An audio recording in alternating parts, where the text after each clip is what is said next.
Hi guys, welcome back. അപ്പോൾ ഇന്ന് dialysis ഉണ്ടായിരുന്നു. അത് കഴിഞ്ഞ് ഇന്ന് ഡോക്ടറെ കാണാനായിരുന്നു പ്ലാൻ. പക്ഷേ ഡോക്ടർ ഓൾറെഡി ഡയാലിസിസ് റൂമിൽ വന്ന് കണ്ട് റിസൾട്ടൊക്കെ ചെക്ക് ചെയ്തു. പക്ഷേ ബയോപ്സിയുടെ റിസൾട്ട് വന്നിട്ടില്ല.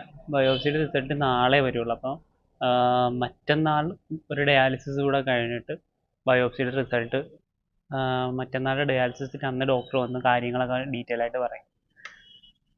പിന്നെ ഒരു കാര്യം പറയാനുള്ളതെന്ന് വെച്ച് കഴിഞ്ഞാൽ, നമുക്കിപ്പോൾ ഒരു അസുഖം, നമുക്കെന്നല്ല ആർക്കാണെങ്കിലും ഒരു അസുഖം എന്തായാലും വരാം എന്ന് പറഞ്ഞാൽ അവിടെ ഒരു പ്രോബബിലിറ്റി ഉണ്ട്, ഒരു ചാൻസ് ഉണ്ട്. എങ്ങനെ പോയാലും അസുഖം വരുന്നതെന്ന് പറഞ്ഞു കഴിഞ്ഞാൽ ആരുടെയും കുറ്റം കൊണ്ടല്ല.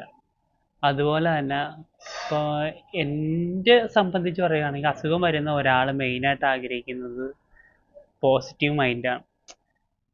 മെജോറിറ്റി എൻ്റെ ഒരു മൈൻഡ് വെച്ച് നോക്കുമ്പോൾ ആൾക്കാർ ഒരിക്കലും മോനെ അല്ലെങ്കിൽ വയ്യല്ലോ എന്ന് പറഞ്ഞ് സിമ്പത്തറ്റിക് ആയിട്ടുള്ള അപ്രോച്ച് ഒരിക്കലും എന്നെ സംബന്ധിച്ച് എനിക്ക് ഇഷ്ടമല്ല.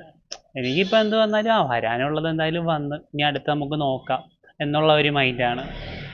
അപ്പോൾ ആ ഒരു മൈൻഡിലാണെങ്കിൽ കുഴപ്പമില്ല. അപ്പോൾ അന്ന് വരുന്നവരാണെങ്കിൽ കുഴപ്പമില്ലടാ നമുക്ക് സെറ്റാക്കാമെന്നൊക്കെ ഉള്ള ഒരു മൂഡാണെങ്കിൽ കുഴപ്പമില്ല. അല്ലാണ്ട് വരുമ്പോൾ തന്നെ അവരും ഡൗണായി നമ്മളെയും ഡൗണാക്കി അങ്ങനെയുള്ളവരുമായിട്ട് നമ്മൾ മാക്സിമം ഇപ്പോൾ ഒരു അസുഖത്തിൽ നിൽക്കുന്ന ഒരാളാണെങ്കിൽ കൂടി മാക്സിമം അങ്ങനെയുള്ളവരുമായിട്ട് ടച്ച് വിട്ട് നിൽക്കുന്നതാണ് ഏറ്റവും ബെറ്റർ. കാരണം നമ്മുടെ ഒരു കോൺഫിഡൻസ് കൂടി അവർ കാരണം ഡൗൺ ആകാൻ ചാൻസ് ഉണ്ട്. മനസ്സിലായേ?